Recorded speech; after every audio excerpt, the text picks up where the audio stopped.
Bonjour à tous et merci d'être venus à cet événement organisé par Safetyn sur les facteurs humains dans l'aviation générale. Alors nous sommes ravis d'accueillir des personnalités, des pilotes et instructeurs et futurs instructeurs peut-être autour de la table. Alors je vais demander à chacun des intervenants aujourd'hui de bien vouloir se présenter et peut-être sur un axe qui concerne justement le facteur humain. Quelle est l'expérience facteur humain qui vous a marqué dans votre expérience de pilote, d'instructeur, de jeune élève? Voilà, je vais peut-être commencer par Marc. Merci beaucoup. Merci beaucoup. Donc, présentation rapide. Donc, je suis un ancien pilote de chasse de l'armée de l'air. J'ai passé 31 ans dans l'armée de l'air comme pilote de chasse, Mirage F1, Mirage 2000 pour la partie opérationnelle. Et j'ai eu une carrière ensuite de manager, de dirigeant, plutôt orientée vers deux choses, la stratégie et la maîtrise des risques. Donc la planification d'opérations aériennes de niveau opératif et puis la maîtrise des risques. À ce titre, j'ai été le créateur et le premier patron du bureau maîtrise des risques de l'état-major de l'armée de l'air. Ça a été ma première carrière. Et puis quand il s'est agi de faire autre chose, je me suis remis dans les ennuis. Et je me suis retrouvé chef de la base d'avion de la sécurité civile à Marignane, où j'ai passé 6 ans à gérer le facteur humain, là en particulier, et puis bien sûr la composante aérienne française de lutte contre le feu de forêt. À l'issue de ces 6 ans, qui quand même arrivaient à 37 années de vie opérationnelle assez intense avec tout ce qui va derrière, j'ai décidé de prendre un peu de repos et donc de créer mon entreprise. Et eh bien, actuellement, je suis consultant au profit des entreprises en matière de stratégie. Voilà en gros pour le parcours, mon parcours. Ta question, c'était en matière de facteur humain, qu'est-ce qui m'a marqué le plus? En fait, c'est très difficile de répondre à cette question parce que sur la durée d'une carrière, on a énormément de choses qu'on pourrait raconter. Je vais vous en raconter une parce qu'elle est positive et qu'elle me marque encore après ce temps. On m'a confié le commandement de l'escadron de chasse Lorraine dans les années 98 par là. Et je me souviens qu'après de nombreux efforts communs, bien sûr, ce n'est pas les efforts du chef, c'est les efforts de tout le monde, on avait réussi à instaurer dans cet escadron une sérénité totale. Et c'était vraiment un moment exceptionnel. Ce sont des moments rares et courts. Et l'ensemble de l'escadron fonctionnait sur un mode de sérénité, de confiance réciproque, véritablement une équipe gagnante et une équipe sereine, c'est-à-dire détendue devant la décision, capable de dire des choses désagréables sans être désagréable, et surtout capable de faire avancer de façon extrêmement importante le Mirage F1 il était déjà à peu près en fin de vie, il fallait introduire de nouvelles techniques, de nouveaux modes de fonctionnement. Et le travail qu'on avait fait sur le facteur humain, c'est-à-dire sur la relation qu'on pouvait avoir les uns avec les autres, en fait, et nous avec nos appareils et avec nos mécaniciens, etc., ce travail avait porté ses fruits et pendant quelques mois avant mon départ, on avait atteint un niveau de sérénité tel que je m'en souviens encore, la preuve, je vous le raconte. Voilà.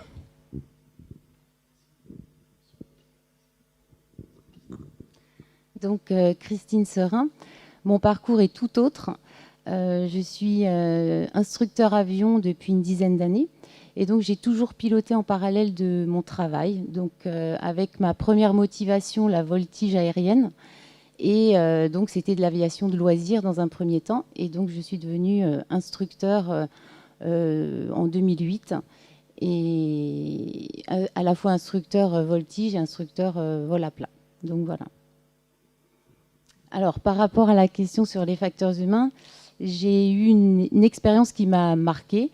Donc, pas en tant qu'instructeur, mais en tant que pilote. J'étais donc en entraînement voltige sur monoplace et en tout début de programme en entraînement. Donc, j'ai une pièce dans l'avion qui a cassé sous le palonnier. Et donc, c'est vrai que je me suis retrouvée dans une situation délicate face au sol, en déclenché. Et je dis encore merci à mon entraîneur au sol parce qu'en fait, il a gardé son calme, même si a priori, il était complètement stressé au sol. Il a gardé son calme et il m'a aidé à me sortir de cette situation où j'essayais de remettre mon pied sur le palonnier, j'essayais de retrouver ma trajectoire et en fait, je commençais à partir en vrille à plat et tout ça en quelques secondes. Et j'ai eu beaucoup de mal à analyser la situation et surtout, j'ai été surprise de cette surprise qui est arrivée à un moment où je ne pouvais pas l'imaginer. Donc voilà, donc c'était une expérience qui m'a marquée et que j'ai gardée en moi. Voilà, et je lui dis encore merci. Donc je me présente, je m'appelle Mogdad Romain, j'ai 17 ans, je suis pilote planeur et élève pilote avion maintenant. Donc j'ai commencé le planeur à 14 ans. Et moi, au niveau des facteurs humains, ce qui s'est passé, c'est que j'ai eu un incident. Donc un vol de routine, je dirais. Donc un problème en vol avec ma commande de gaz qui était coincée. Donc impossible de réduire les gaz. Donc en solo. Donc on prévient les contrôleurs, tout ce qui suit, qui fait la relation avec toutes les personnes sur le terrain où on doit se poser d'urgence. Et on gère la situation comme on peut, et puis on se pose malgré les conditions assez difficiles. Voilà pour ma part.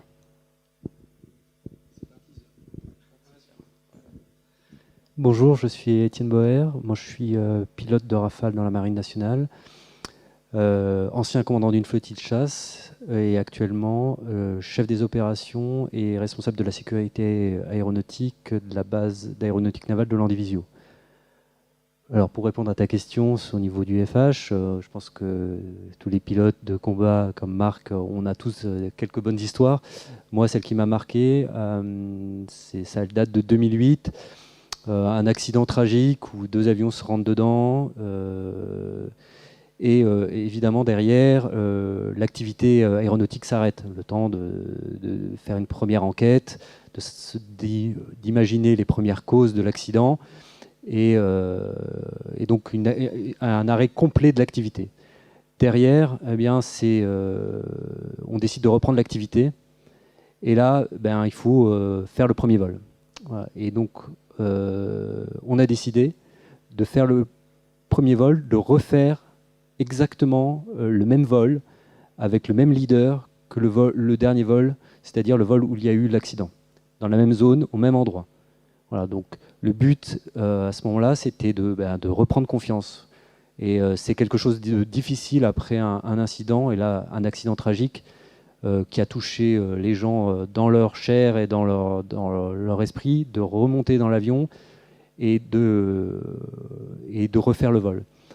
Ce qui m'amène à dire, c'est que il n'y a pas de vol anodin. Évidemment, il y a des vols où la plupart du temps tout se passe bien, et puis des vols où ça se passe moins bien. Mais tous les vols, eh bien, ils doivent être entrepris, même s'ils sont basiques, avec un autre regard. Ce vol-là, extrêmement simple, ce jour-là, eh bien, il était différent parce que on avait encore dans la tête ce qui s'était passé 3 jours auparavant, et ça nous stressait.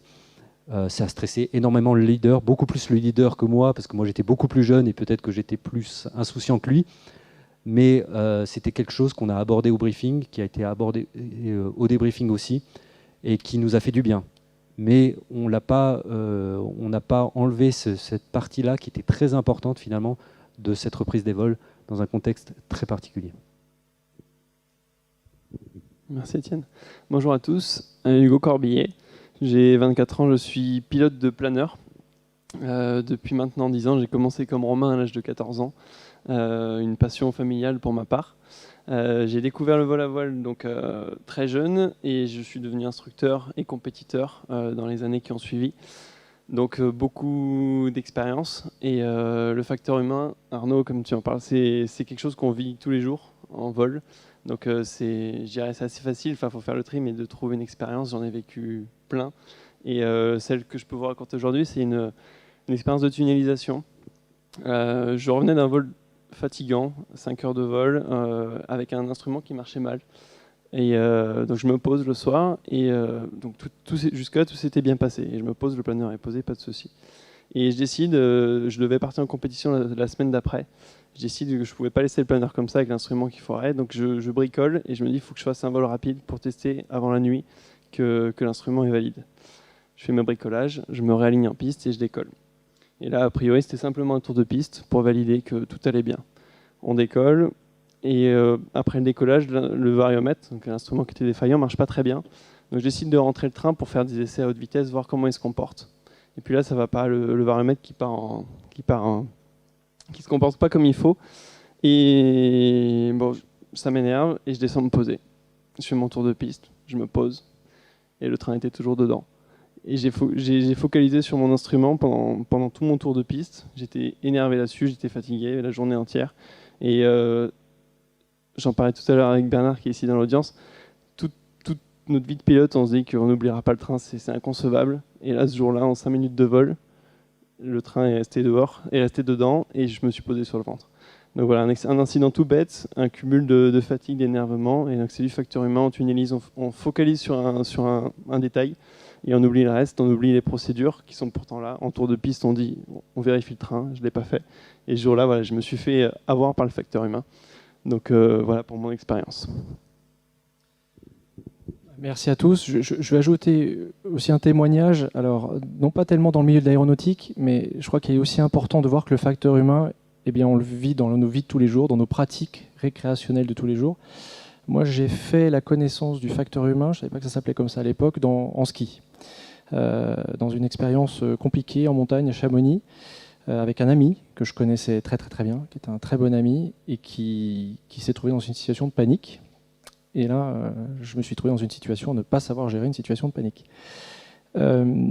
Heureusement, on s'en est sorti grâce aux pisteurs qui sont venus, qui ont été prévenus. Et heureusement aussi, et je souhaite rendre hommage à la personne qui a permis de débriefer la situation, un certain Hervé Anselme, qui est guide de haute montagne à Chamonix, un ami, et encore plus depuis ce jour-là, qui nous a permis de débriefer et de prendre conscience, justement, on appelle ça la conscience situationnelle du risque, de ce qui s'est joué, de le rejouer dans notre esprit pour éviter de tomber dans ce même écueil à un autre moment. Voilà, donc je pense qu'on a tous, merci dans vos témoignages d'avoir décrit ceci. C'est intéressant de voir aussi le degré d'émotion avec lequel vous le dites encore aujourd'hui. Et ça dit quelque chose. Et ce qui est intéressant aussi, c'est que beaucoup d'entre vous avez une expérience d'instructeur et vous passez aussi ce témoignage auprès de vos élèves. Alors, on a parlé de conscience situationnelle des risques. Il y a un autre sujet, l'airmanship, le sens du vol, le sens des airs. Je voudrais refaire un petit tour pour voir si vous pouvez nous en dire quelque chose, et notamment sous le prisme en quoi cette valeur, cette disposition mentale est importante, notamment pour un élève qui commence une instruction. Alors l'airmanship, ma réponse va être teintée forcément par mon caractère fortement vélivole. Pour moi, l'airmanship, c'est ce sens de l'air, c'est cette capacité à sentir que notre aéronef vole, et simplement notre aéronef, c'est-à-dire 2 ailes et une profondeur, et ce sans instrument, ce sans aucun indicateur, la capacité en tant qu'humain de ressentir, on parle de kinesthésie en planeur, ces sensations qui vont nous parler et nous témoigner du fait que notre appareil vole et de nous confirmer qu'on est en maîtrise, de ce qu'on fait. Donc il y a cet aspect-là, et puis il y a l'aspect aussi connaissance de soi-même vis-à-vis de ces limites-là, puisque c'est mon père qui disait tout le temps ça, on n'est pas fait pour être là-haut, nous on est des terriens, les humains, on n'est pas fait pour être en l'air. Et il y a, dans l'airmanship, j'inclus cette connaissance de soi et cette capacité à se dire, ok, là, ça c'est mes limites, je les connais. Et donc j'ai un bon airmanship, je ne sais pas comment le dire, mais voilà, je sais où sont mes limites, je sais les jauger et je sais quand est-ce que je les approche. Maintenant, sous le prisme d'un débutant, la réponse est difficile. Je pense que il y a une donnée comment dire, naturelle dans l'airmanship, c'est-à-dire qu'il y a des gens qui vont se sentir plus à l'aise que d'autres en l'air, qui vont être plus sensibles, plus réceptifs à des indicateurs. Néanmoins, c'est quelque chose qui se travaille. Et qui que ce soit, avec tous les élèves, on parvient à faire sentir les choses. Et c'est le rôle de l'instructeur que de transmettre cette sensation du vol.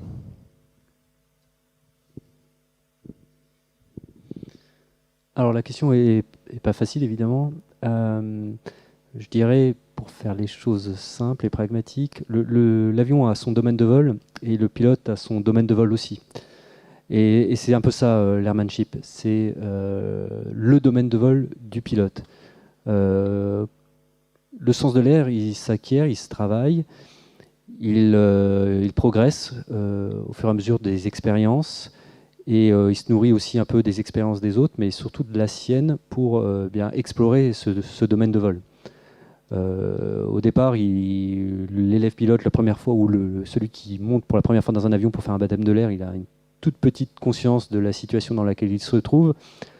Et puis progressivement, il prend de l'aisance, il va le trouver.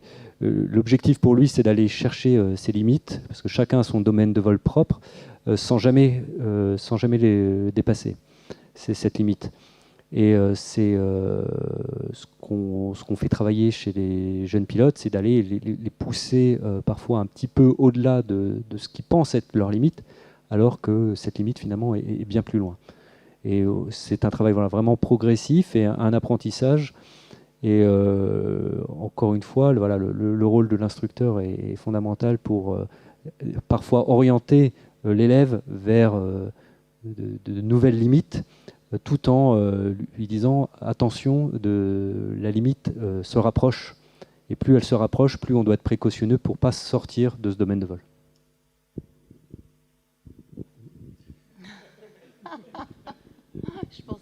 Je pensais réfléchir encore 2 secondes. Voilà. Pour ma part et en tant qu'instructeur, je suis entièrement d'accord avec Hugo et Étienne. Et je pense que le sens de l'air, des fois, on voit des nouveaux élèves qui l'ont de manière plus ou moins innée. Et voilà, ils sont bien câblés. Enfin, je ne sais pas comment l'exprimer. Par contre, d'autres ne l'ont pas ou l'ont moins. Mais personnellement, je pense qu'avec l'expérience et en étant un peu leur soutien et moi-même, en ayant appris, des fois, on acquiert de l'expérience, on cumule, et on arrive à le ressentir et à piloter aux fesses, si je peux parler comme ça. Voilà.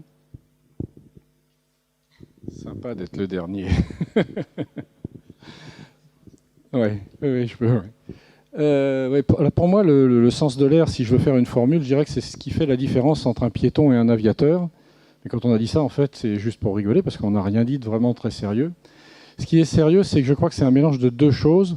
C'est un mélange de capacité à se connaître soi-même et à connaître son matériel, exactement ce que vous avez dit, et à le faire de façon de plus en plus précise et en allant de plus en plus loin jusqu'aux limites extrêmes du domaine de vol de l'avion et du domaine de vol du pilote.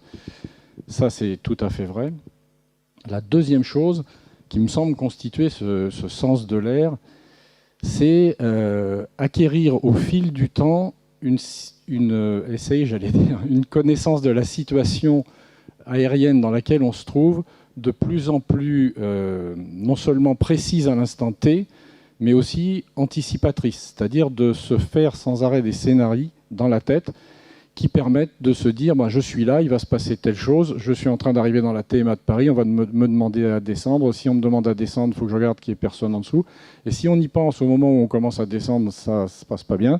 Si on y pense 10 nautiques avant, on sait exactement ce qu'il faut faire et ça se passe très bien. Donc pour moi, c'est un mélange des deux. C'est un mélange de compétences qu'on acquiert, qu'on récupère et qu'on va travailler. C'est ensuite... J'ai coutume de dire, parce que j'aime bien cette image, vu la couleur de mes cheveux, vous imaginez que j'y ai réfléchi un peu, le métier d'aviateur, c'est un métier d'artisan. Tous ceux qui veulent faire croire que c'est un truc qu'on achète dans une pochette surprise se trompent. Un aviateur, c'est quelqu'un qui toute sa vie va apprendre. C'est d'ailleurs pour ça que c'est intéressant d'être aviateur, parce qu'on n'arrête jamais d'apprendre. Et le sens de l'air, c'est un truc qui se travaille exactement comme un ébéniste va travailler son coup de ciseaux à bois, quoi. Ça se travaille et ça s'apprend. On ne naît pas pilote, on est des piétons de base, et on devient des aviateurs au fil du temps. Ce qui sous-tend effectivement que pour avancer, il faut y avoir un minimum de passion pour ce qu'on fait, un minimum d'envie de le faire. Voilà. Merci Marc et merci à tous pour vos témoignages. Connaissance de soi-même, tu l'avais évoqué également Étienne. Vous voyez, on a ce slogan explorateur du facteur humain. D'ailleurs, j'en profite pour remercier 2 équipages pendant le mois d'août de jeunes pilotes qui ont entrepris Tour de France, Tour en Corse et qui sont donc allés à leurs frontières d'aviateurs et aussi de futurs pilotes en ce qui concerne une d'entre elles commerciale. Et je dirais que cette exploration, elle est essentielle. Cette attitude de vouloir être devant l'avion, elle est essentielle et c'est ce qui a constitué la brique fondatrice de Safetyn et des solutions qui ont été apportées. Alors, on a eu un petit teaser de la part de Romain tout à l'heure qui a parlé de son expérience. Alors, on peut être explorateur en suivant un programme d'instruction et puis on peut être explorateur sans forcément vouloir l'être ou un jour où on n'a pas forcément imaginé qu'on allait l'être. Donc, tu as vécu une situation de vol, tu en as un petit peu parlé. Et donc, ce qui serait bien, Romain, c'est si on pouvait te demander de nous la décrire un peu plus en détail. Et puis, je laisserai ensuite un autre vélivol de talent, Hugo, faire le débriefing avec toi. Eh ben, tout commence sur la plateforme de Lyon-Bron. Donc, je partais pour une nav solo, donc qui fait partie de la formation PPL standard. Donc, un vol de routine, même si aucun vol se ressemble. Je faisais 2 branches, Bron-Chalon, Chalon-Lons. Donc, uniquement une verticale sur Chalon. Donc, je décolle, tout va bien. Toute la croisière se passe bien. Je monte 4500 pieds. Je suis en contact avec BAL, le SIV, jusqu'au moment où je souhaite débuter ma descente. Donc descendre vers 2100 pieds pour faire une verticale sur Chalon. Donc je réduis 2400 tours, mais je me rends compte que ma manette des gaz, finalement, est légèrement dure. Donc ce que je fais pour vérifier ça, c'est que je la tire pour voir si je peux réduire mes gaz. Et je me rends compte que je suis bloqué complètement. Donc je peux uniquement réduire mes gaz de 200 tours ou les augmenter, donc plein gaz. Donc à ce moment-là, des frissons, mais faut se canaliser. Donc je réfléchis, j'essaye l'autre manette de gaz, ça ne fonctionne pas. Donc je contacte le SIV pour lui informer finalement du problème. Qui va directement me mettre en relation avec les parachutistes de Chalon, donc pour les prévenir que j'ai un problème, que je vais me poser d'urgence là-bas. De mon côté, pendant tout ce temps, je vais faire des 360, donc réfléchir aux solutions que j'ai. Donc soit dans tous les cas, je vais être obligé de couper mon moteur pour me poser. Donc soit je fais une PTE, donc une prise de terrain par encadrement, qu'on a l'habitude de réaliser en tant qu'élève PPL, ou une longue finale avec le survol de la ville de Chalon, qui est normalement interdit, mais je vais demander au SIV, il va me dire qu'il n'y a aucun souci et que ça devrait le faire. Donc je décide de faire une longue finale, ce qui va me permettre d'avoir un plan correct pour pouvoir voir à quel moment je couperai mon moteur pour être sûr d'avoir la piste. Donc c'est ce que je fais, longue finale, je récupère mon plan, je coupe ma mixture, je vois que je descends un peu trop bas par rapport à mon plan, donc je remets ma mixture, à l'aide du vent relatif, mon moteur repart dans les tours, et puis je le recoupe, je pose mon avion, le moteur s'arrête sur la piste, et les pompiers qui arrivent directement derrière. Donc voilà mon histoire. Normalement, ce micro fonctionne ou pas? Non? Ouais? Vous m'entendez? Donc merci Romain pour cette histoire qui a été rondement menée quand même, et bravo. Bravo également pour la démarche de la restituer. Je pense qu'on va parler, l'enjeu c'est de débriefer. Le fait de le restituer est déjà d'être tourné vers le partage, et c'est ce que tu as fait sur les réseaux sociaux. Enfin, tu as voulu parler de ton expérience, c'est déjà une grande première étape de débriefing, d'auto-débriefing et de débriefing, de partage avec la collectivité. Communauté, pardon. Maintenant, une première question que je voulais te poser pour débriefing, c'est est-ce que cette situation que tu as vécue, c'est quelque chose que tu avais déjà envisagé auparavant ou qui est arrivé et auquel tu n'avais jamais pensé? Absolument pas. Et puis, j'avais jamais vu cette situation avec mon instructeur. Donc, c'est quelque chose, j'aurais jamais pensé à ça. D'accord. Donc, tu décris quelle est la première chose à laquelle tu as pensé? Tu as l'air de décrire, essayer des solutions alternatives. Est-ce qu'il y a eu quand même une période de flou au moment où tu as réalisé la panne, une période de panique, Ou tout a été fluide? Bah, il y a eu cette phase, mais ça a duré vraiment très peu de temps en fait. Après, directement, j'étais concentré. Enfin, un avion, il faut le piloter, donc j'étais concentré sur mon pilotage aussi, pas que sur la panne. Le fameux fly first. Ok, très bien. Une autre question du coup, on est dans la démarche de débriefing, enfin la démarche qu'on mène notamment chez Safety, c'est inclut aussi tout ce qui est préparation mentale, projection mentale. Et est-ce que tu penses que jouer par exemple en simulateur ou préparer cet événement aurait pu t'aider à mieux le gérer? Bon, tu l'as déjà très bien géré, mais est-ce que avec du recul, qu'est-ce que tu aurais fait différemment si tu avais pu le préparer là, si demain tu devais repartir à Chalon et refaire la même chose? Qu'est-ce que tu changerais? Qu'est-ce que tu referais pareil? Eh bien, ça permet déjà d'être préparé à la panne, donc savoir que ça peut arriver. Et savoir qu'on peut gérer complètement sa manette des gaz à l'aide de la mixture, par exemple, donc ce qu'on aurait pu faire en simulateur, pour voir ça, ce qui aurait pu aider sur ce cas. Mais sinon, il n'y a pas tellement d'autres solutions. Ouais, je vois. C'est déjà, en soi, c'est déjà énorme d'être préparé à la panne. Parce qu'on parlait de facteur humain tout à l'heure, le facteur humain, il réside quand même beaucoup dans l'effet de surprise, dans le fait de se retrouver spontanément dans un état méconnu, et le fait de pouvoir s'être projeté mentalement à l'avance, ça a un impact énorme. Maintenant, dans cette situation, le facteur humain, on a coutume de le décomposer en un certain nombre de compétences non techniques. D'accord, il y a les compétences techniques qui ont attrait au pilotage et les compétences non techniques qui elles relèvent du facteur humain justement et qu'on peut distinguer suivant certains axes. Et ces compétences, je ne vais pas toutes les citer, on a la prise de décision, la conscience situationnelle, la communication. Et qu'est-ce qui, selon toi, là, a été clé dans ta gestion de la panne en termes de compétences non techniques, donc pas du pilotage, mais de compétences non techniques? Donc, clairement, la communication avec le SIV qui me joint directement au para, qui les prépare à m'accueillir en fait, et qui me prépare aussi. Puis le contrôleur avec quelqu'un derrière qui pouvait m'assister en cas de problème, etc. Donc la communication, je pense que c'est ce qui marque cet incident. C'est quelque chose qui t'a remis en confiance aussi? Oui. Le fait d'être écouté, de pouvoir échanger avec le SIV? Oui, tout à fait, ouais. D'accord. Et j'aurais tendance à dire également la prise de décision. Forcément, là, tu as été franc, tu as pris des décisions, tu t'es pas laissé devancer par l'avion. On parlait tout à l'heure d'être derrière l'avion. Là, tu es resté devant l'avion. Donc, c'est aussi une compétence non technique, la capacité à prendre une décision, trancher, faire un choix. En l'air, on perd une partie de nos compétences cognitives, on le sait tous. Et donc, cette capacité, qui est une compétence non technique, à garder un tranchant sur la prise de décision, ça paraît primordial. C'est vrai. Ouais. Très bien. Je pense que voilà, on a. Oui. Si je peux me permettre une question, est-ce que Romain, dans cette situation, tu t'es surpris toi-même?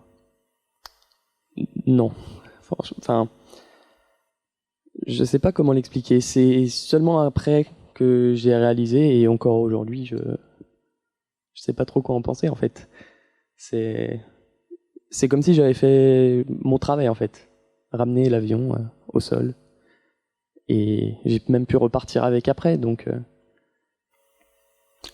voilà. Voilà. Marc, je te laisse le dire dans le micro parce que c'est important. Oui, donc je dis c'est ça le sens de l'air en fait. Certains l'ont de façon un peu plus innée que les autres, mais c'est ça l'expression du sens de l'air. C'est vraiment, moi je suis vraiment très favorablement surpris, je dirais, si j'étais recruteur, je recrute tout de suite, parce que ça sous-entend sur les compétences futures d'un type qui se lance dans l'aviation. C'est vraiment le coup de la mixture, il fallait quand même y penser, parce que beaucoup de pilotes touchent à cette commande avec beaucoup de parcimonie, et l'idée de tenir le plan tant que l'hélice est en moulinet en utilisant la mixture, ça, c'est du sens de l'air. Ça, c'est quelqu'un qui se laisse pas dominer par les événements et qui se projette sur je dois tenir mon plan, qu'est-ce qui me reste pour le faire, et qui fait ce qu'il faut. Bravo. Moi, je trouve vraiment bravo. Merci. 12.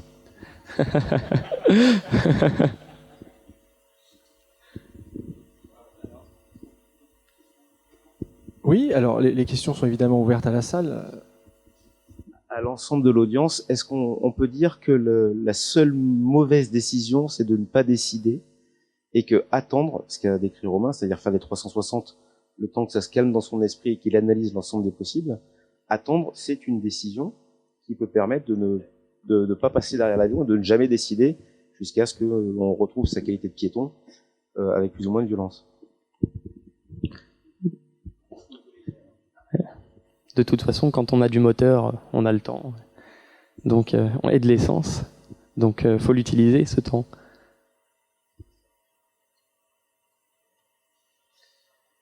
On a parlé de la problématique communication. Alors évidemment, quand on parle sécurité des vols, attitude, d'airmanship, sens du vol, sens des airs, est-ce que dans le témoignage de Romain, dans vos expériences à vous, Marc, Christine, Étienne, Hugo, vous auriez également des anecdotes qui peuvent se relier à celles de Romain?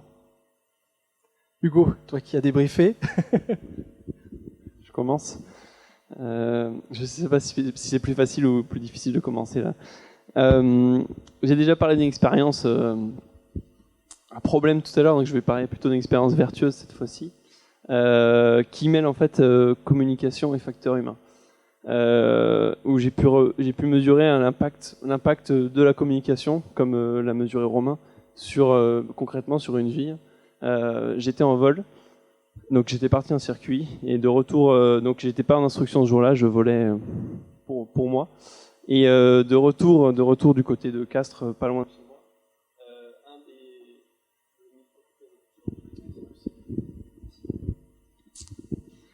donc voilà, de retour du côté de chez moi, un des élèves, donc un élève fraîchement breveté, peu de vols à son actif dans l'année, appelle en urgence à la radio en disant qu'il est perdu, en panique complète.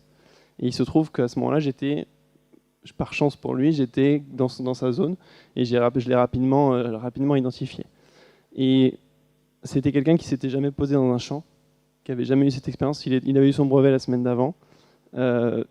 Il était paniqué complet, il se rapprochait du sol et il était en train de tourner au-dessus d'une ville sans justement prise de décision. Il était passé dans un mode passif où la peur et la panique avaient pris le dessus, et son planeur, bon, il volait, mais il n'était plus du tout en mesure, il n'était plus devant sa machine. Et là, c'est là où j'ai eu la chance de pouvoir le voir et donc le guider, et j'ai pu le poser dans un champ à la voix en le guidant, de se calmer. Attention à ses paramètres, sa vitesse. Là, tu sélectionnes ce champ. On a sélectionné un champ ensemble. Il a verrouillé un champ. Et il a fait sa prise de terrain, comme je l'ai dit, au fur et à mesure, en tournant à droite, passant base, passant finale. Contrôle tes paramètres et retrouver en fait un calme dans tout ce tour de piste, simplement par la voix. J'étais pas là, j'étais pas dans le planeur.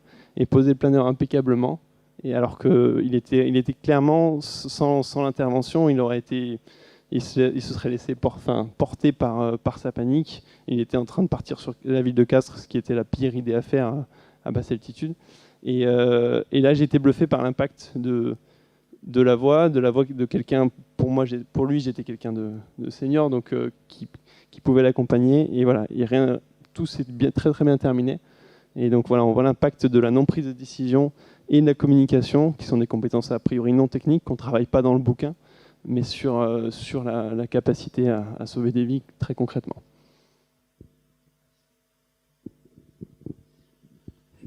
Écoute, je peux te donner deux expériences différentes. Au niveau de la communication, il y en a une où j'ai été pas bon et l'autre où j'étais meilleur. Évidemment, là, j'étais meilleur après avoir été mauvais, donc moi j'étais dans le progrès. Voilà, la première fois où j'étais mauvais, on va dire le contexte, vol de nuit, 2 avions, je suis en position d'équipier et fais des manœuvres, j'ai une très forte illusion sensorielle. Voilà, je n'arrive plus à tenir ma position, je ne sais plus si on est en virage gauche, en virage droite. Malgré la lecture des instruments, je suis tellement perturbé que voilà, y a un conflit, j'ai un conflit sensoriel très fort. Donc là, je le dis rapidement à mon leader, qui évite qu'on aille dans les nuages. Je le remercie pour ça. Et puis, on rentre. De toute façon, on était sur le retour. Et puis juste avant d'arriver à Nîmes, pour le coup, eh bien, il me demande si ça va. Et évidemment, à la réponse à la question « ça va ?» qu'est-ce que je réponds ? « Oui, ça va ». Et en fait, non, ça n'allait toujours pas. Et donc, je lui ai changé son schéma de pensée. Et lui, il pensait que, évidemment, bah, ça allait mieux et qu'on allait pouvoir se poser sans autre forme de procès. Alors, bien lui en a pris, c'est de me mettre devant et lui de me suivre derrière, parce que dans le dernier virage, eh ben, je suis passé 3/4 d'eau, parce que je me suis retrouvé de nouveau avec une grosse illusion sensorielle. Et c'est lui qui m'a dit remets les ailes à plat, voilà, pour éviter d'aller plus loin et de se rapprocher trop fortement de la planète. Voilà. Évidemment, j'étais un peu choqué au retour du vol et j'en ai retiré le fait que c'est difficile parfois de dire là où on en est, de faire son bilan et de l'exprimer clairement et ouvertement.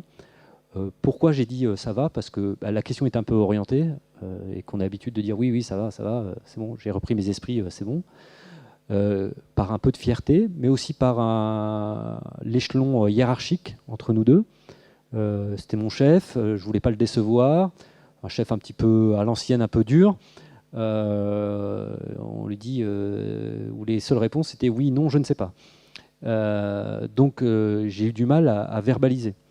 Et j'en retire maintenant une expérience vis-à-vis de mes élèves ou des gens qui sont plus jeunes que moi, c'est de poser des questions pas orientées pour avoir une véritable réponse et se mettre à niveau. Voilà. Et j'en viens à ma deuxième expérience. Je lâchais sur Super Étendard un pilote anglais. Donc, quand même, c'est peu courant, un pilote anglais en échange qui vient, ancien pilote de Harrier, qui vient en France pour être formé sur Super Étendard. Et donc, je fais son premier vol. Donc, c'est un avion évidemment monoplace. Donc, le premier vol, c'est son vol de lâcher. Et moi, je suis là juste pour l'accompagner. On fait le briefing. Il parle très bien le français. Hein. Il est complètement à l'aise en français. On fait le briefing en français sans problème. Et c'est un pilote expérimenté. Il a même plus d'heures de vol que moi, mais il ne connaît pas l'avion. Je l'emmène en vol. Tout se passe bien jusqu'au moment où on fait un piqué supersonique, comme prévu au programme. Et puis là, je sens bien qu'il n'y a plus beaucoup de moyens, là, parce que je lui demande de cabrer pour casser le piqué supersonique. Et le pilote de Harrier, c'est la première fois qu'il passait supersonique. Hein. Voilà, il n'était jamais passé supersonique de sa vie. C'était en France sur un Super Étendard, un avion difficile. Et là, j'ai senti qu'il perdait ses moyens. Et à ce moment-là, eh bien, ce que j'ai fait, c'est que, alors qu'on avait tout fait en français, je savais qu'il parlait bien français, je suis repassé en anglais pour me mettre à son niveau. Et j'ai dû traduire de façon inopinée toutes les procédures, toutes les commandes que moi je connaissais de façon native en français et qui sont écrites en français dans le cockpit pour lui dire, lui redonner tout en anglais. Et je lui ai tout rebriefé en anglais pendant le vol pour rester à son niveau, le garder avec moi, continuer cette communication au sein de la patrouille et pour pas qu'on se sépare, qu'on reste dans le même monde cognitif et rester dans son monde cognitif à lui. En fait, je l'ai rejoint dans son domaine de vol de pilote à ce moment-là. Et c'est grâce à ça qu'on a pu finir la mission tranquillement. Et là, les mesures qu'on a prises sur les vols suivants, c'est bien de tout faire en anglais, de se mettre à son niveau, de lui donner tout en anglais, de A à Z. Et comme ça, eh bien, on ne lui rajoutait pas une difficulté de communication au sein de la patrouille et ainsi voler de façon plus sûre. Alors merci Étienne pour ce terme, se mettre à son niveau. On en reparlera en deuxième partie de table ronde sur les aspects psychopédagogiques des instructeurs. Je crois que c'est un terme important.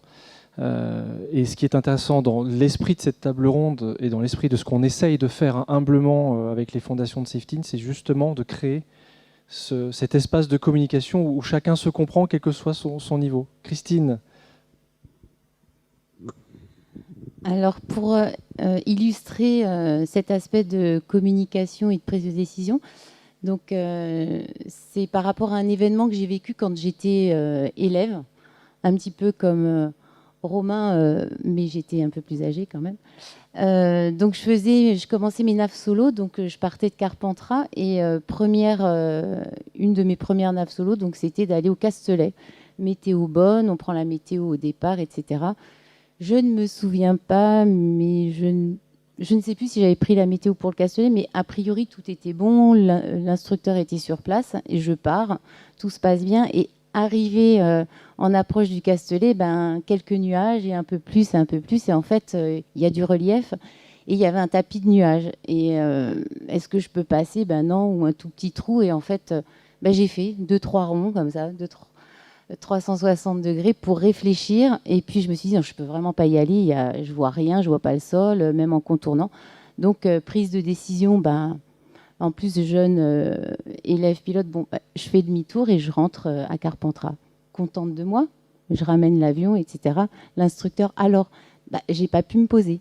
Pourquoi? Et en fait, problème de communication, il s'est jamais mis à mon niveau et en fait, il m'a un peu cassé ou je comprends pas, il insistait, est-ce que tu n'as vraiment pas pu passer? Et je lui dis, non, mais c'est vrai que personne n'était dans l'avion avec moi pour lui raconter et dire, elle a raison. Mais c'était ma décision, j'étais contente et au final, petit souci de communication. Voilà. Et je pense que maintenant, ça a changé la relation de communication entre l'élève et l'instructeur parce qu'on fait beaucoup plus rentrer les facteurs humains et on essaye justement d'être à l'écoute et de se mettre au niveau justement de l'élève. Voilà. Merci. Super, je suis toujours le dernier. Bon, je vais vous raconter 2 petites anecdotes, même si j'aime pas beaucoup raconter ces histoires-là, mais voilà. Alors la première, c'est l'histoire d'une très mauvaise décision de lead de patrouille de ma part, suivie d'une excellente communication pour sauver les meubles. Donc vous voyez comme quoi, des fois, d'un mal peut naître un bien. Donc un jour, on décolle d'Istres, 4 Mirage de Mylène, pour aller faire, pour le départ d'un général, un défilé à Apt. Alors Apt, pour ceux qui connaissent, à l'ouest de la base d'Apt, il y a une chaîne de collines. Ce n'est même pas des montagnes, c'est des collines. Et tout le côté de la base et tout l'est est relativement plat. Donc on met un circuit d'attente à l'est. Et on savait que la météo n'était pas terrible. Alors on avait briefé que voilà, c'était pas terrible, quoi. On a essayé de faire annuler la mission, mais bon, c'était un général, fallait y aller, tout ça. Donc on y va. Et puis finalement, sur le run, il se met à faire beau. Le de Mylène est un avion dessiné spécialement pour faire de la basse altitude tout temps. Et on était entraîné, donc on n'est pas, quand on est très entraîné à voler dans le mauvais temps, on n'est pas effrayé par les stratus qui traînent au sol. C'est nos amis, on les connaît par cœur. Et puis l'avion est bien équipé, donc on fait un super passage génial. On passe à 300 pieds, quelque chose comme ça. Et à un moment, on est 4 avions en formation diamant. Vous connaissez la formation diamant, hein, donc un ailier de chaque côté, quelqu'un derrière dans la boîte. Et à un moment, je me dis, mais qu'est-ce que tu fais? Et là, en même temps que je me dis ça, je lève les yeux, parce que je devais être en train de regarder un autre truc. Je vois la flèche de Cabré, une croix dans le viseur, et je lis 15 pieds. Je lis 50 pieds. 15 mètres. Et là, immédiatement, on cabre, donc le de Mylène, quand on lui demandait, il cabrait, il n'y a pas de problème. On cabre, PC Max, on cabre, et après, on savait qu'au-dessus, c'était la TMA de Marseille, et qui faisait très mauvais. Et après, par contre, là, je reprends mes esprits, en disant, attends, au lieu de me dire, bon voilà, tu viens de manquer de planter 4 avions quand même, je me dis, bon, maintenant, ça suffit, on reprend les trucs. Et là, j'ai commencé à me calmer et à donner des ordres clairs à la radio.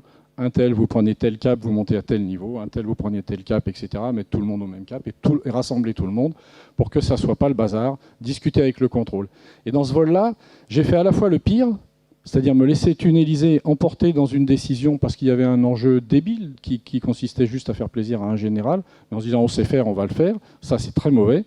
Et après, j'ai été plutôt bon en gestion de la communication au sein de la patrouille pour éviter que de ce presque accident découle un bazar pas possible avec les avions de ligne, etc. Donc ça, c'était la première anecdote. Oui, mais je répondrai que devant, avec mon avocat. Ça c'est un cas très intéressant également. Est-ce que tu peux nous parler du débrief et peut-être collectif pour le coup? Merci. Alors le vol c'est continué, on est des pros quoi, donc on a rassemblé la patrouille, et après on s'est mis dans une salle de débriefing et on a repassé le vol en entier. C'est-à-dire qu'on ne s'est pas contenté de débriefer la partie chaude où on est passé tout près des collines. On a tout débriefé depuis le début. C'est-à-dire vraiment, on a essayé de faire une analyse systémique de tout ce qui s'était passé et où étaient les problèmes. Et ça a été très enrichissant parce que je ne veux pas rentrer dans le détail parce que ça va prendre des heures sinon, hein, mais il y avait quelque part dans la décision de monter cette mission, de la faire alors que la météo était en dessous des minima, une mauvaise idée, mais bon, c'était pas une idée de l'escadron, c'était un tasking, hein, il faut le faire. Il y avait ensuite une mauvaise idée de ma part de prendre cet axe, mais j'avais pas beaucoup de choix parce qu'il y a pas mal de zones dans les environs, en sachant que j'allais vers une situation qui était de moins en moins bonne. J'aurais peut-être dû annuler la mission quand je suis arrivé sur le secteur. Voilà. On a vraiment tout pris. Et ensuite, les points positifs, puisqu'on était habitué à voler en India Mike par tous les temps, et de jour comme de nuit, et on était très rodé à ce type de remontée d'urgence et à la communication. Et ça, on a trouvé que finalement, on s'était bien démerdé après s'être mis dans une situation pas possible, dont j'étais le seul responsable, puisque j'étais le leader. Hein. Voilà. Et j'ai mis longtemps à enlever la culpabilité que j'avais, parce que j'ai estimé que j'avais fait une ânerie, mais monumentale, un truc de débutant. Voilà, mais c'est des choses qui arrivent. J'avais même pas la pression, parce que je m'en fichais que le général soit content ou pas. Mais vis-à-vis de mon escadron, j'étais chef des opérations à l'époque, ou commandant en second, je crois, l'un ou l'autre. Je voulais quand même, j'étais à la tête de mes mecs et tout, je voulais que ça soit bien, quoi. Et comme quoi, même si on a de l'expérience, même si on prêche pour la sécurité aérienne, on peut à un moment ou à un autre se faire emporter dans une situation pas terrible. Franchement, quand je te disais que j'avais plusieurs vies, ben voilà un exemple où là, à quelques secondes près, on allait dans les collines. Qu'est-ce qui nous a pris, enfin qu'est-ce qui m'a pris de continuer, j'en sais rien. Tu vois ? À propos, merci Marc, à propos de cette expérience d'avoir plusieurs vies, je voudrais rendre un petit hommage à une personne qui n'est pas là mais qui compte beaucoup pour nous, Hugues van der Stichel, qui est donc qui est pilote de test chez Airbus, notamment sur le dernier A350-1000, qui a été dans les premières années de Safetyn quand on était accéléré chez Airbus BizLab et qui était venu nous voir collectivement et qui nous avait parlé d'une situation quand il était pilote de Leppner et selon toute logique, il aurait dû y laisser sa vie dans une manœuvre compliquée. Et il nous a dit, je suis dans ma seconde vie là, en ce moment, et maintenant, ce que je veux, c'est passer un témoignage, c'est aider également les pilotes à piloter davantage en responsabilité. Tu as dit ce mot, Marc. Je pense que ce qui serait intéressant maintenant, c'est aussi de voir ces inspirations qu'on a pu obtenir de vous, pilotes, instructeurs, de situations de vol, pour définir un petit peu ce qu'on appelle comme un parcours pour les coachs Safetyn, dans l'idée de les emmener vers davantage de développement de conscience situationnelle des risques et de coaching, de savoir-être par rapport à leurs élèves. Alors, Étienne, tu as beaucoup travaillé sur ces sujets de façon générale. Et récemment, avec nous, en nous aidant à structurer cette pensée. Est-ce que tu pourrais un petit peu nous en donner quelques ingrédients ? Oui, tu me permettras juste de rebondir encore une fois là, sur la prise de décision et puis de la situation dont on a parlé. Je pense que dans la prise de décision dont tu as fait preuve, ce qui est intéressant, c'est que tu as pris des décisions pour faire des choses qui ne sont hors procédure. Et ça, c'est un élément clé. C'est-à-dire, à ce moment-là, tu as pris un certain nombre de décisions que tu avais déjà certainement prévues, réfléchies. C'est-à-dire, si j'ai un problème, je me déroute. Je pense que voilà, à aucun moment tu as dit, je rentre à la maison. Ça, c'était prévu. Donc, tu as pu, grâce à ces décisions que tu avais déjà prévues, prendre des décisions très rapides pour libérer ton esprit et ta conscience de la situation pour trouver et prendre des décisions de quelque chose qui est hors norme et qui sort des procédures normales. Et c'est ça la force. C'est cette force-là qui est très importante et qui mérite d'être développée, c'est-à-dire être capable de se créer des barrières ou des des fois quelques raccourcis pour évacuer les décisions qu'on pourra prendre pendant le vol, pour garder suffisamment l'esprit libre pour pouvoir ensuite prendre la bonne décision au moment clé. Et c'est ce que tu as fait, c'est ce qui est remarquable. Et c'est une situation qu'on ne rencontre pas normalement. Et merci à toi de la faire partager, parce qu'elle servira certainement à la communauté des pilotes pour se dire, si je me retrouve dans cette situation, tiens, je connais ce retour d'expérience-là, je sais ce qui a marché. Et peut-être que je pourrais l'adapter. Je ne peux pas la reproduire, mais l'adapter. Voilà, dans un premier temps. Pour la question particulière sur le coach, le coach Seftin, il apporte une brique supplémentaire, une métacognition autour du pilote. Il va lui apporter un questionnement sur ses pratiques, ses façons de faire. On pourrait travailler pendant pas mal de temps avec toi pour dire à quoi as-tu pensé. Évidemment, tu as eu des émotions à des moments, peut-être un peu de peur, du stress évidemment, mais un peu de peur. Cette peur, c'était une émotion, et derrière, on peut travailler là-dessus pour dire pourquoi tu as peur, parce que tu étais dans une situation inconnue, comment as-tu fait pour trouver la solution, et ainsi de remonter le fil de ton expérience afin que toi aussi tu la capitalises pour ton expérience en général. Et c'est bien ça le travail du coach, c'est d'apporter une couche supplémentaire, une couche pédagogique complémentaire de ce qu'on peut trouver auprès d'un instructeur aujourd'hui, ou de ce qu'on peut trouver en soi-même en se posant les questions, en ayant un regard extérieur pour aller au-delà et s'améliorer, améliorer sa conscience de la situation, améliorer son comportement, et globalement améliorer son rapport à la sécurité des vols. Essayer de tendre à ne prendre aucun risque en vol, évidemment, et de là en découlera évidemment une performance le jour J. Parce que naturellement, en ne prenant aucun risque, et ne prendre aucun risque, ça ne veut pas dire être timoré, c'est-à-dire avoir mesuré le risque acceptable et avoir mis en place des stratégies pour l'atténuer. Et pour le jour où il y a un événement indépendant de sa volonté, quelque chose qui est hors norme, qu'on n'a pas pu prévoir, avoir suffisamment de ressources et de connaissances pour pouvoir y faire face, comme tu l'as fait de façon excellente. Merci Étienne. J'aimerais poser une question. Selon vous, quelle est la situation que vous avez débriefé avec un coach, et peut-être d'ailleurs quel est le nom de ce coach? Je parlais de mon coach sportif de ski, Hervé Anselme encore, qui vous dit oui, ce coach-là m'a aidé et j'ai envie de lui ressembler.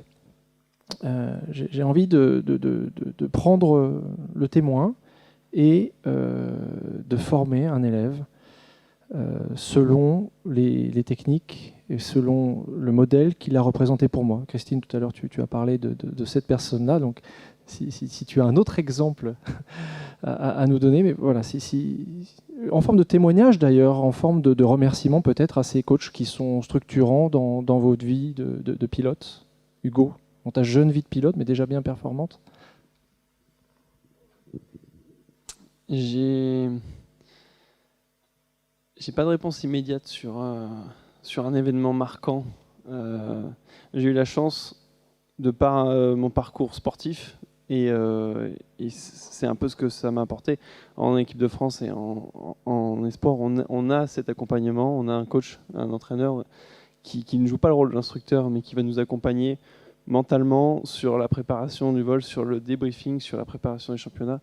Et ça, c'est quelque chose qui m'a beaucoup apporté. Et je dois, c'est Eric Napoléon, je lui dois beaucoup. Il m'a énormément apporté dans la construction de mon enveloppe de vol, beaucoup plus élargie que simplement un simple pilote qui a des compétences techniques. Il m'a permis de m'épanouir et de découvrir tout le panel autour autour de ces simples compétences techniques et tout ce qu'offre le vol à voile. Donc voilà, moi ce serait Éric Napoléon à qui je dois beaucoup. Alors moi, je ne vais pas citer un nom en particulier, mais un groupe issu de mon expérience. Dans la marine, on a l'avantage d'avoir des officiers d'appontage. C'est des gens qui sont sur le bord du porte-avions et qui nous aident à revenir à bord. Ils ne sont pas dans l'avion avec nous. Parfois, ils ne sont pas qualifiés sur notre machine, ça arrive, mais ils nous parlent, ils nous débriefent aussi. Et avec eux, on est sûr de revenir dans des bonnes conditions. Et il y a à la fois une relation de confiance qui se crée et des petits conseils au quotidien pour s'améliorer ou pour regagner en confiance. Parce que des fois, on doute. Et ces gens-là sont toujours présents et de façon... On sait qu'ils nous regardent, qu'ils nous parlent. D'ailleurs, on est heureux quand ils ne nous parlent pas à la radio, ça veut dire qu'on travaille bien, ça veut dire qu'ils n'ont pas besoin de nous donner de conseils, donc on grandit grâce à ça. Et on sait surtout que le jour où ça ne se passe pas bien, ils seront là pour donner le petit mot pour sauver la situation. Et c'est des gens qui, moi, un jour m'ont permis de découvrir que je surpassais mes limites. Voilà, j'ai failli embrasser la mer avec mon avion. Et de nuit, ils m'ont rattrapé. J'ai fini par revenir à bord, un petit peu ému. Et en fait, je me suis rendu compte que, au vu de la journée que je venais de passer, j'étais fatigué. Et j'en avais absolument pas conscience. Et grâce à un débriefing très posé et sans jugement, alors que ce que j'avais fait était de très mauvaise qualité. En fait, le débriefing s'est pas fait sur ce qui était fait parce que c'était mal fait, donc on le savait, tout le monde le savait que c'était mal fait. Il n'y avait pas besoin d'y passer 2 heures, mais sur le pourquoi et comment j'en étais arrivé là, ben c'est ce qui m'a permis de grandir et de me dire oui, je suis fatigué, je suis allé au-delà de mes limites, ça a failli mal se finir, donc je connais maintenant cette frontière-là.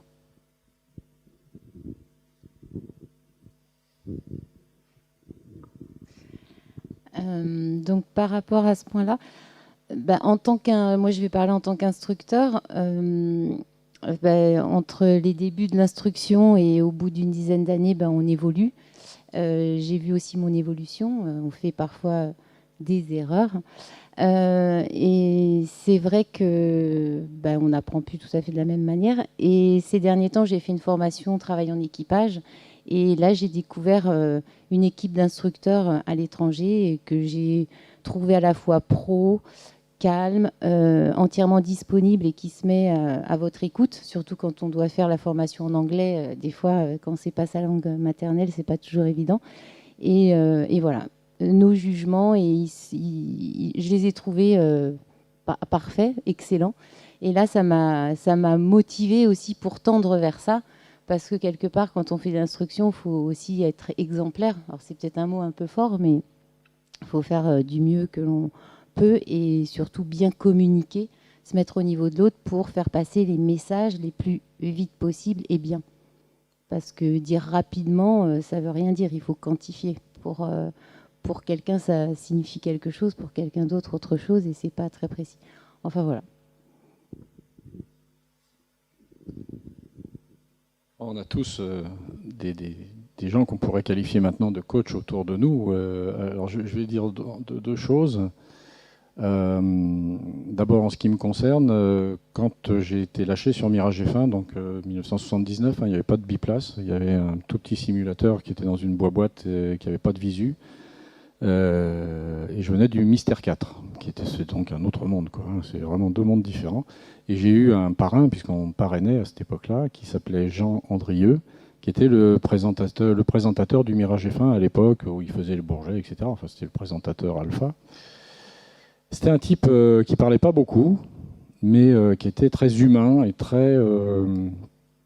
qui n'avait pas été formé, mais qui était un coach dans l'âme, quoi.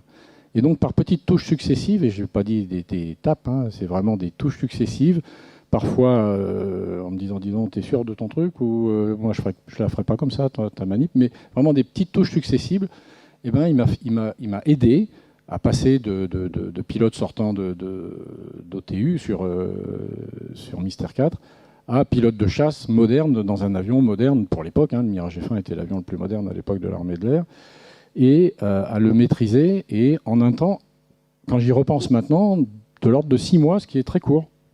Et s'il n'avait pas été là, j'aurais certainement galéré et ramé beaucoup plus. Alors après, la deuxième chose que je voulais dire, c'est quand on parle de coach ou d'entourer un jeune pilote, il n'y a pas mieux que l'escadron, c'est-à-dire le groupe de nos pairs. S'il est bien structuré, s'il est bien commandé, s'il y a la confiance à l'intérieur du groupe, alors le jeune qui arrive sera à la fois suivi par son parrain, s'il en a un, je ne sais pas comment c'est organisé maintenant, mais aussi par le groupe. Et on apprend très vite que c'est un sport individuel, le pilote de chasse, c'est une activité individuelle, mais qui se pratique en équipe. Si vous vous mettez à côté de l'équipe, vous n'arriverez jamais à être un pilote de chasse supportable. C'est l'équipe qui vous aide. Et ça, c'est important, on n'y pense jamais. Parce que quand on pense coach, on pense à une personne qui nous a marqué, comme Jeannot Andrieux pour moi, mais il y en a des dizaines. Mais finalement, tout au long de ma carrière opérationnelle, que j'ai été exécutant ou chef, c'est bien le groupe qui permet de renvoyer des images, qui permet d'exprimer des choses, qui permet de prendre de la confiance, qui permet de détecter des déviations, d'anticiper des soucis, etc. Donc c'est assez important, surtout quand on est en responsabilité d'une structure, d'avoir toujours ça présent à l'esprit. C'est-à-dire qu'il faut que le groupe fonctionne. S'il ne fonctionne pas, c'est véritablement une priorité numéro 1 de le faire fonctionner le mieux possible. Je pense que... Merci Marc. Je voudrais ajouter sur cette notion de groupe. D'une certaine façon, on a une première table ronde organisée sur le facteur humain. Ça fait un moment qu'on y travaille, mais je voudrais vous remercier pour la qualité et la générosité de vos témoignages qui font aussi le lien avec les autres coachs, instructeurs, personnes qui ont montré une exemplarité et que vous avez envie de suivre. C'est ce qu'on essaye de faire collectivement chez Safetyn, c'est de s'inspirer des bonnes pratiques, qu'elles viennent de l'aviation commerciale, l'aviation militaire, qu'elles viennent d'autres secteurs que l'aviation. Il y a des inspirations à prendre partout. Et je voudrais aussi rendre hommage à des personnes qui n'ont pas pu nous rejoindre, mais on a vu ce matin Jean-Michel Laporte, Benoît Buffière, Timothée Dufour. On a aussi nos ambassadeurs Safetyn, j'ai mentionné Hugues van der Stichel préalablement. Il y a Bruce Webb également dans les hélicoptères. Nous avons pas mal de monde. Voilà. Je ne vais pas tous les citer, vous pouvez les voir sur notre site web, mais en tout cas, je voudrais leur rendre hommage parce que ce sont des personnes qui nous permettent de grandir. Et je dirais c'est l'enjeu de Safetyn de façon générale à long terme, c'est de constituer un groupe de personnes qui ont envie d'avoir ces discussions, qui ont envie d'échanger, qui ont envie de grandir, que ce soit là, avec des échanges comme ceci, que ce soit avec une objectivation de vol, avec des traces de vol, avec des discussions ensuite qui sont générées par les coachs. Voilà, donc on est content de poser cette première pierre. On vous remercie vraiment de nous avoir permis de le faire ensemble. Il y aura d'autres jalons. Nous sommes ici au Bourget, fin août 2020. Nous aurons le Bourget en 2021. Et d'ici là, énormément d'autres événements à venir. Voilà, j'en profite pour ouvrir à l'audience. Si des questions, si vous voulez profiter de nos interlocuteurs, c'est le moment ou jamais.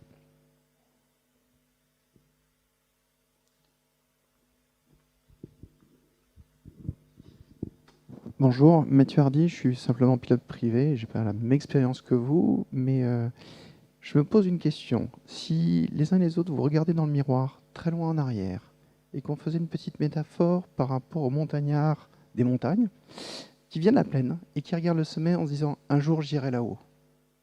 On a tous dans les aéroclubs ce pilote qui arrive en disant « j'ai ce rêve d'Icare, un jour je voudrais aller là-haut ». Pour autant, quand est-ce que ce pilote-là, que vous avez forcément été un jour, a pris connaissance ou a commencé à toucher du doigt l'importance du facteur humain, la limite qu'il ne fallait pas franchir, et si on devait recorriger les choses dans votre expérience, qu'est-ce qu'il faudrait changer pour que ça aille mieux ? Merci. Alors.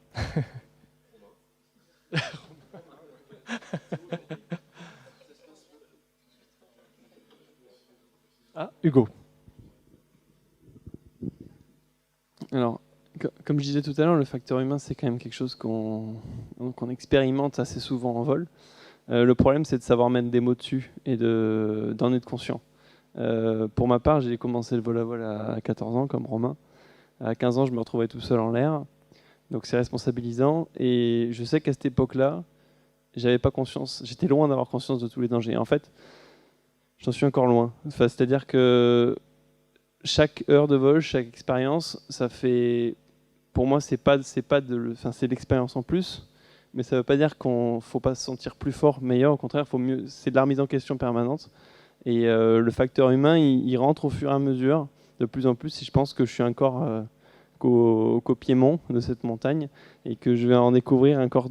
Dans chacune de mes expériences en vol, je vais découvrir de nouvelles erreurs, de nouvelles confrontations de mon facteur humain, et qui va rentrer, et celui-ci va rentrer en jeu. L'important, c'est l'intérêt de ces tables rondes, c'est d'en être conscient qu'il existe, pour prendre ce recul et cette maturité là-dessus. Donc voilà, à 15-16 ans, j'en avais pas conscience, et puis là, ça commence à faire quelques années maintenant que je mûris sur le sujet, et plus ça avance, plus je me dis qu'il y en a à apprendre, et plus il y a à grandir.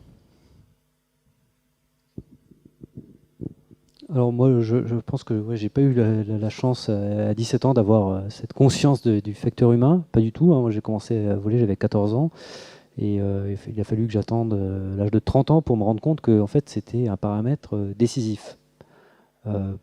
Pourquoi ça, entre les deux, qu'est-ce qui s'est passé?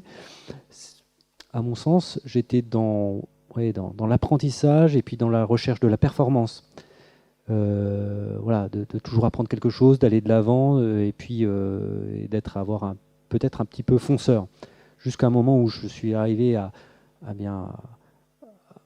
je pense peut-être toucher vraiment mes limites personnelles, et puis d'être confronté à des événements difficiles où j'ai dû alors principalement de la gestion du stress, gestion du stress en vol, dire comment je passe le pas, comment j'arrive à continuer à me mobiliser. Et c'est là que je me suis dit, oui, en fait, j'ai besoin de travailler sur moi. Et ce que je me suis fixé comme objectif, c'est, en fait, moi j'ai attendu 15 ans de vol pour le découvrir. Maintenant, c'est d'aider les autres à le découvrir plus tôt. Parce que rétrospectivement, j'aurais beaucoup mieux vécu certains passage de ma vie de pilote si j'avais eu conscience que en fait j'avais des limites et que je touchais peut-être à des moments mes limites, et donc je n'avais pas conscience de toute la situation parce que j'étais dans l'état un peu des fois de frustration, de dire au niveau cognitif, dire c'est pas possible, mon instructeur me reproche des choses, je ne comprends pas. Je ne comprends pas pourquoi, je suis bloqué, en fait simplement parce que je ne voyais pas tout. J'avais l'impression de tout voir, mais je ne voyais pas tout. Et aujourd'hui, si j'avais à refaire, c'est une petite aide pour me dire, est-ce que tu as pensé à ça? Est-ce que tu as vu ça? Ou qu'est-ce que tu ferais dans telle situation? Ça m'aiderait. Ça m'aiderait, au-delà de l'instructeur qui m'apprenait le vol, c'est de venir m'interroger sur mes pratiques, sur ce que j'avais ressenti, ce que j'avais eu, encore une fois, ce que j'avais ressenti, quelle émotion j'avais eue à ce moment-là. Ça m'aurait permis d'aller peut-être pas plus vite, mais en fait de le vivre mieux et d'apprendre plus de choses. Voilà, donc c'est vraiment aujourd'hui, rétrospectivement, c'est ce que je ressens. Et évidemment, j'ai pas fait, personne ne pourra jamais faire le tour de sa question. On a tous des expériences diverses, on en a plus ou moins vécu. J'avoue, moi je découvre actuellement un peu l'aviation commerciale. J'ai vu des choses et des pratiques dans l'aviation commerciale que pourtant j'avais lu beaucoup de choses. Beaucoup de choses sur la gestion de l'équipage, comme tu le disais, et puis de le voir en pratique, c'est complètement différent. Et pour moi, ça me montre que mon monde de connaissances et mon monde de savoir, il reste petit et qui cherche qu'à grandir, parce qu'il y a des très belles pratiques dans ce monde-là, Il y a des très belles pratiques aussi dans l'aviation générale et des très bonnes pratiques dans l'aviation militaire. Et le but du jeu aujourd'hui, eh bien, c'est de prendre le meilleur de chaque partie et de redistribuer les parties manquantes aux différents intervenants.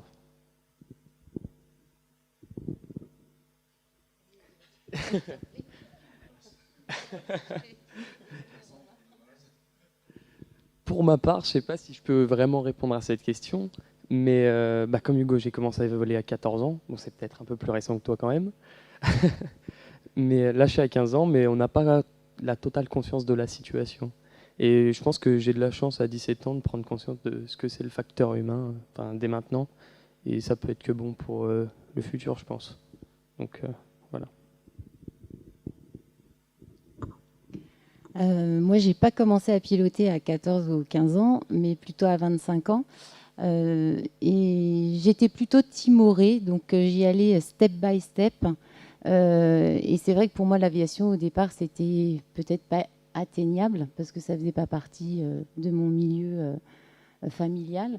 Et puis, des moments de doute. Donc, en fait, j'ai acquis de l'expérience au fur et à mesure, et puis de la confiance, et j'ai avancé comme ça. Et pour revenir par rapport à ce que disait Romain, c'est vrai qu'en tant qu'instructeur, maintenant, j'ai eu une période où j'ai eu plusieurs élèves de leur âge, donc qui sortaient du BIA. Et en fait, c'est des dieux volants. Ils ne se rendent pas compte, en effet, parfois de la situation. Donc, quand on est instructeur de jeunes comme ça, faut parfois faire attention, parce que dès qu'ils passent leur vol solo, ils y vont et zéro. Voilà, bravo pour ta manière de gérer la situation, parce que c'est vrai qu'ils sont, ils sont neufs, ils sont des dieux. Et puis, dès que vous passez avec des élèves d'une vingtaine d'années ou de 25 ans, c'est différent. Il y a autre chose qui se passe dans le mental. Donc, voilà, moi, personnellement, je ne les mets pas sur le même plan. Et donc, il y a vigilance. Donc, c'est intéressant de gérer ça aussi. C'est une bonne question, votre question. Comment on s'en rend compte? Même expérience issue du même parcours, Aéroclub, BIA, etc. Et même remarque, je crois que jusqu'à un certain âge, on est immortel. C'est-à-dire qu'on ne se rend pas compte des dangers mortels qu'on peut courir dans un avion assez rapidement. Et voilà. Moi, ce qui m'a mis sur le chemin, personnellement, parce que je vais faire une petite différence entre personnellement et de façon globale. Personnellement, c'est un passage à Orange où l'accidentologie, c'était il y a très longtemps. Heureusement, les choses ont énormément changé. Donc, qu'est-ce qu'il faut faire? Je crois que ça a déjà été fait.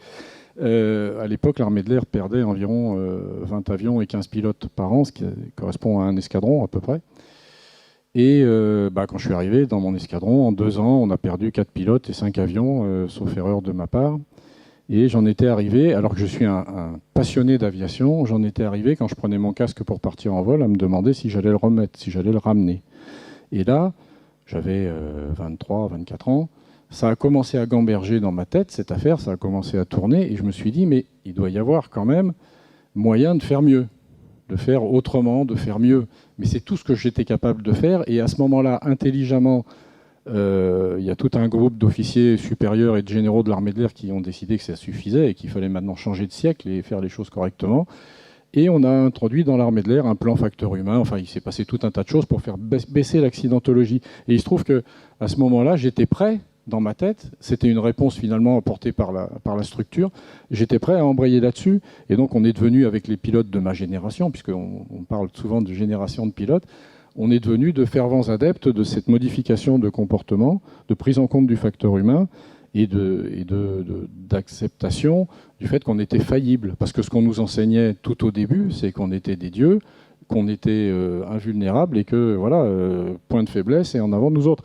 Et c'est d'un autre âge. Quand je le dis maintenant, je me dis c'est pas possible. Mais oui, ça a été vrai pendant les quelques 2-3 ans de début de ma carrière de pilote militaire. Et ensuite, on est passé à des choses beaucoup plus intelligentes. Et quand j'ai terminé comme patron du bureau maîtrise des risques, je peux vous dire que j'étais avec mon équipe d'ingénieurs, là, on était en pointe pour la prise en compte du facteur humain partout. Donc en fait, c'est un combat qui s'arrête jamais. il ne faut pas en faire de trop. C'est-à-dire que l'objectif, c'est de continuer à voler, de continuer à faire des choses risquées. On ne peut pas s'arrêter. Voilà, hein.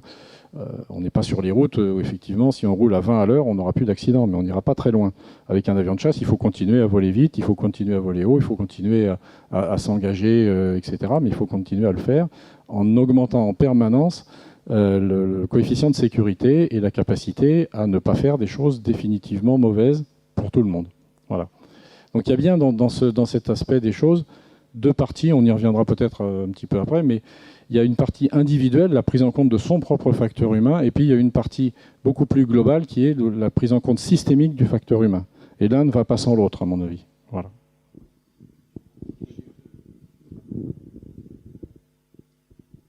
Ouais, si je peux me permettre, j'ai tendance à dire qu'on a tendance dans nos sociétés, puis dans l'aviation générale, à regarder le pilote comme le maillon faible. En fait, tout le sujet, c'est de démontrer que le pilote, il peut être aussi le maillon fort. Là, typiquement, tu as un cas, ton avion est faillible, et finalement, c'est toi qui sauves la situation. Donc, c'est bien ça, le thème. C'est faire en sorte que le pilote, dans son avion, soit le maillon fort de la sécurité des vols. Et qu'il ne sera pas infaillible. Mais au moins il a la capacité de s'adapter, à se connaître et à trouver des solutions qui sont parfois innovantes pour sauver la situation. Merci pour ces témoignages. On va arriver au terme de cette table ronde. J'aimerais vous poser une question qui, en forme de conclusion. Romain, tu en seras dispensé parce que tu fais partie des jeunes, des très jeunes, et tu vas comprendre pourquoi à l'exposer de cette question. Si vous avez une bouteille à la mer à lancer aux jeunes générations, donc à Romain, vous avez déjà transmis un certain nombre de choses, mais vous n'en avez qu'une seule. Laquelle serait-ce ? C'est une question en forme de clin d'œil à une émission qui est une très bonne émission de formation de résilience. On aura l'occasion d'en parler. Une bouteille. Marc, toi qui as de la bouteille. Tu as de la bouteille. Ah ben moi, ce que je dirais, ce que je disais aux pilotes que j'avais à former, et ce que je dis aux jeunes que je forme en BIA et des choses comme ça, l'aviation, c'est une question de passion. On vit l'aviation avec ses tripes. C'est quelque chose de très intellectuel où on doit bien sûr faire tout ce qu'il faut et tout ce que vous imaginez, apprendre des choses, etc. Mais si vous n'avez pas en vous le feu qui fait que par tous les temps, vous voulez aller au terrain d'aviation, vous voulez monter dans un avion et vous voulez voler, eh ben vous n'êtes pas un aviateur et vous ne serez jamais un aviateur. Donc l'aviation, ça passe avant tout quand on est un vrai aviateur. L'aviation, c'est pas un job. C'est plus que ça. C'est une façon de vivre. Moi, je dois témoigner que l'aviation a changé ma vie totalement. C'est-à-dire que j'aurais sans doute été un homme très différent si je n'avais pas réussi à être un pilote. Il faut un peu de chance pour être un pilote. Il faut avoir l'aptitude physique, il faut intellectuellement embrayer, il faut rencontrer les bonnes personnes, éviter de partir sur de mauvaises voies, etc. etc. Mais le dénominateur commun de tout pilote qui réussit, je crois que c'est la passion du vol. C'est l'envie de la chose aéronautique. Et quand je dis la passion du vol, en fait, j'ai un peu évolué parce que, évidemment, on rencontre des tas de gens qui ne volent pas, mais qui sont des passionnés d'aviation, qui ne sont pas des pilotes. Et ces gens-là aussi, ils sont des aviateurs.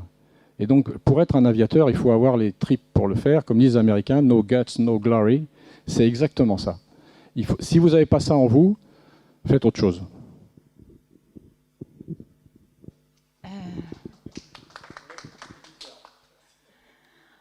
Alors moi, j'allais dire quelque chose de très simple. J'allais dire vis ta passion. Mais bon, c'est un peu redondant.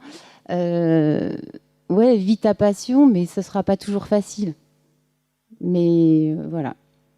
Mais ça vaut le coup, ça vaut le coup. Alors moi, je vais être peut-être plus terre à terre, moins lyrique. Moi, je regarde, j'essaye de me voir comme quand je faisais mon brevet de base. Je me souviens très bien sur un rallye bleu, Charlie Oscar au Castellet. Je m'en souviens comme si c'était hier. Oui, et il faisait beau, voilà. En fait, ce que je dirais à un jeune pilote, c'est bien de profiter plus que ce que je ne l'ai fait du retour d'expérience des autres. Voilà, aucun pilote aura le temps de faire toutes les erreurs, donc il est important de partager, de lire, d'aller chercher, d'être curieux, de poser des questions. C'est ça aussi être aviateur, hein, comme tu disais Marc, finalement c'est d'être curieux, c'est d'aller chercher ce que font les autres, quelles sont les pratiques. Alors souvent on lit ce que les gens quand ils font un retour d'expérience, c'est souvent négatif. Néanmoins dans le négatif il y a souvent le petit... il y a du négatif certes, mais si quelqu'un l'a écrit, c'est qu'il s'en est sorti. Donc finalement, il y a toujours quelque chose de positif. Donc c'est ce que je dirais. Allez, soyez curieux, allez chercher, mettez-vous à la place des gens, vivez même dans votre tête le vol que vous aimeriez faire, mettez-vous à la place des autres, et puis le jour où ce sera votre tour, eh bien, vous aurez tout ce bagage-là, tout le bagage accumulé par les autres. J'ai le mot à la fin du coup. Bon, j'ai pensé évidemment à la passion, parce que je suis un passionné aussi, et il est évident, ma vie est loin d'être finie, mais que ça a déjà changé ma vie.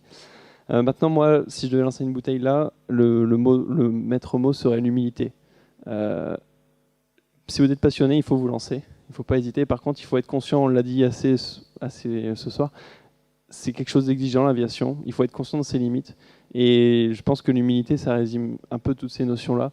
Être humble face à ses performances, face aussi aux performances de son appareil. Et je pense que c'est fondamental. Moi, je l'apprends tous les jours quand je vole. Et ce que je disais tout à l'heure, plus je vole, plus je me rends compte qu'en fait, il y a des failles potentielles. Il faut en être conscient, il ne faut pas les négliger. Et donc, il faut être humble vis-à-vis de soi-même pour pouvoir vivre sa passion à fond. Donc, voilà pour moi. Merci Hugo. À vous entendre, il y a comme un visage qui apparaît dans cette fin de discussion. Moi, j'aimerais rendre hommage à Antoine de Saint-Exupéry parce qu'il y a eu beaucoup de choses qui, je trouve, qui viennent de son témoignage et qui sont encore très forts. Et je crois que c'est un sacré aviateur et un sacré explorateur de son facteur humain, explorateur des côtes africaines et voire plus. Voilà. Merci beaucoup. Merci Hugo, merci Étienne, merci Romain, Christine, Marc. Merci à vous.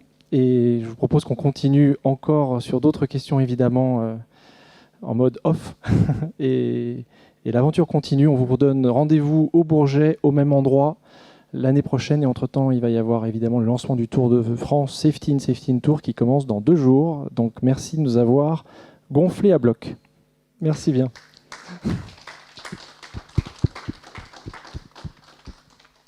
Voilà, merci à tous d'abord parce que c'était très intéressant. Je me suis retrouvé un petit peu avec tous vos témoignages. C'était juste pour raconter une toute petite anecdote personnelle qui faisait un peu le lien de tout ça. Moi, j'ai 26 ans, je m'appelle Victor, je suis jeune pilote professionnel, bientôt instructeur, enfin je vais commencer bientôt, et voltigeur. Et du coup, je faisais le lien sur un peu tout ça, le sens de l'air. Dans l'aviation aussi, les joies et les peines sont intenses dans les deux bouts. Il s'est avéré qu'il y a de ça 3 ans, un dimanche après-midi, sur un terrain en herbe en auto-information, là où j'avais fait mon premier lâcher en solo, une jeune pilote lâchée qui faisait donc son premier vol toute seule. Moi j'avais fait exactement ce lâcher dans les mêmes conditions, un dimanche de printemps où il fait très très beau en fin d'après-midi avant un apéritif. Tout se passe très bien et son lâcher se passe très très mal. Malheureusement, cette jeune femme se tue devant nous tous. Donc bien sûr l'instructeur était là, comme c'était un terrain en auto-information, au talkie-walkie, donc les pompiers viennent, le terrain est fermé, l'horreur. Donc voilà, et là on se rend compte d'une autre chose, c'est on se dit, mince, notre passion, l'aviation qui nous prend aux tripes, peut tuer aussi. Et il y a une autre démarche aussi d'avoir une passion qui peut tuer, je ne pense pas que la couture peut tuer, bon il y en a d'autres qui peuvent tuer, la Formule 1, l'équitation, voilà, ces passions dangereuses. Et là on rentre dans une autre psychologie, surtout que moi à l'époque j'étais en train de passer mon ATPL théorique. Et là, je me dis, effectivement, un peu comme vous, des fois, est-ce qu'on va poser le casque le soir en rentrant Et alors là, moi, je tombe un peu dans un trou noir à ce moment-là. Pendant 3 semaines, je n'ouvre plus un bouquin, je révise plus rien. Impossible de regarder Les Chevaliers du Ciel ou Top Gun. Enfin, voilà. On rentre vraiment dans une autre psychologie. Et là, il faut quelqu'un pour vous sortir du trou. À ce moment-là, c'est mon père qui dit, écoute, on va aller à Nangis, faire un tour en Cap 10, et ça va te remettre un peu. J'y vais un peu par reculons, mais à contre-cœur. Et j'ai eu la chance, j'espère que vous le connaissez tous, d'avoir eu un instructeur de voltige, M. Jean-Marie Saget. Et je fais mon tour de piste en Cap 10, mais je lui dis, je ne fais pas de voltige. On fait des tours de piste. Très respectueusement, et toujours avec une énorme simplicité. Voilà, on fait notre petit tour de piste. Mais c'est pas comme d'habitude. Et ça faisait quelques temps que je voulais faire du Cap 20. Mais là, c'était même pas dans ma tête à ce moment-là, parce que c'est un avion monoplace. Sauf que mon père en avait parlé à M. Saget juste avant. M. Saget, avec sa grande... Enfin, je n'aurais même pas de mots pour l'écrire. Il m'avait juste fait mes 3 tours de piste sans volet, sans que je me rende compte, pour que je sois lâché avion sans volet monoplace. Et on retourne dans le hangar. Donc moi, j'ai toujours le moral un peu à zéro, mais bon, j'ai fait un tour d'avion, donc ça va mieux. Et il me fait, bon, bah, maintenant, vous allez monter dans le Cap 20. Et là, à ce moment-là, on se dit, mais c'est Monsieur Saget, donc on ne peut pas dire non. Et il dit, non, mais vous y allez, c'est tout. Et donc là, on se re-rentre dans une autre bulle, mais c'est même plus une bulle ou une sphère de dire on rentre dans sa procédure. Et là, on se met dans une bulle émotionnelle, et là, c'est, bah là, maintenant, il faut que je fasse le job, quoi. Donc, je suis rentré dans l'avion que je ne connaissais pas. Monsieur Saget, c'était il y a 3 ans, était déjà encore parmi nous et assez âgé. Mais il s'est mis à côté de moi. Pendant 20 minutes, il a expliqué l'entièreté du fonctionnement de l'avion, parce que c'est le monoplace, donc on est tout seul face à soi-même. Et il m'a dit, vous verrez, ce sera comme ça, comme ça, comme ça, comme ça, comme ça. Donc, je prenais mes petites notes et tout. Et au moment où je me suis aligné sur la piste, j'ai très bien compris qu'au mot près, exactement ce qu'il m'a dit, l'avion s'est comporté exactement comme ça. C'est-à-dire qu'il m'avait dit, vous verrez, il n'y a pratiquement pas de couple gyroscopique au moment de la mise en puissance, vous avez juste à contrôler l'exactitude de ça. Et vous pensez, j'ai fait un tour en monoplace sur 200 chevaux, donc pour moi j'étais à bord d'un Mirage 2000. Hein.